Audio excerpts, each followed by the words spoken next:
জাতীয় নির্বাচন ও গণভোট একসাথে হওয়ায় এবার ভোট গণনায় বেশি সময় লাগতে পারে বলে জানিয়েছেন প্রধান উপদেষ্টা প্রেস সচিব শফিকুল আলম। বুধবার সংবাদ সম্মেলনে তিনি জানান, সুষ্ঠু নির্বাচনের জন্য ইসিকে সব ধরনের সহযোগিতা করবে অন্তর্বর্তী সরকার। এরই মধ্যে ঝুঁকিপূর্ণ এবং অধিক ঝুঁকিপূর্ণ কেন্দ্রগুলোতে 25,500 বডি ক্যামেরা সরবরাহ করা হয়েছে। মাঠে থাকবে আইনশৃঙ্খলা বাহিনীর প্রায় 9 লক্ষ সদস্য। রাশেদ আনিসের প্রতিবেদন।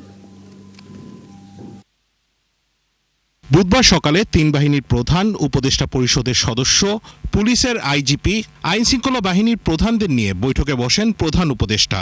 সেখানে সুষ্ঠুভাবে ত্রয়োদশ জাতীয় নির্বাচন অনুষ্ঠানে নির্দেশনা দেন তিনি। বিকেলে ফরেন সার্ভিস একাডেমিতে এক সংবাদ সম্মেলনে প্রেস সচিব শফিকুল আলম জানান, সুষ্ঠু ও অবাধ নির্বাচনের জন্য ইসিকে সব ধরনের সহযোগিতা করবে অন্তর্বর্তী সরকার। সভাপতি বলেছেন যে ইলেকশন কমিশনকে এই ইলেকশনের বিষয়ে যত ধরনের সহযোগিতা লাগে এটা গভর্নমেন্ট থেকে পুরোপুরি সহযোগিতা দেওয়া হবে। গণভোট ও জাতীয় নির্বাচন একসাথে হয় এবার ভোটের ফল দিতে দেরি হবে বলেও জানান তিনি। ভোট গণনা একটু দেরি হতে পারে, এটা ভোট গণনার জন্য এটা অনেক সময় যে ভোট গণনা দেরি হলে অনেক ধরনের রিউমার তৈরি হয়। হ্যাঁ, কিন্তু আজকে জানানো হয়েছে যে ভোট গণনা, এটার কারণ হচ্ছে আপনারা জানেন যে শুধুমাত্র তো ইলেকশনই হচ্ছে না, সাথে একটা রেফারেন্ডামও হচ্ছে। তো ফলে এইটা দুইটা ভোট কাউন্টই একসাথে চলবে। প্রেস সচিব আরও জানান, 300 আসনেই নির্বাচন করার সিদ্ধান্ত নিয়েছে সরকার।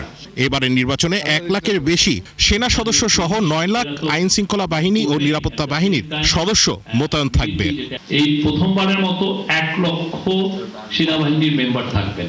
বাংলাদেশ নৌবাহিনীর 5,000-এর উপরে থাকবেন, বাংলাদেশ বিমান বাহিনীর 3,730 জনের উপরে থাকবেন, আর বর্ডার গার্ডের থাকবেন প্রায় 38,000, র্যাবের থাকবেন প্রায় 8,000 এবং ফায়ার সার্ভিস সিভিল ডিফেন্স অধিদপ্তরে থাকবেন আরো 13,390 জন। নির্বাচনে কেন্দ্রে ঝামেলা এড়াতে 25,500টি বডি ক্যামেরা ব্যবহার করা হবে।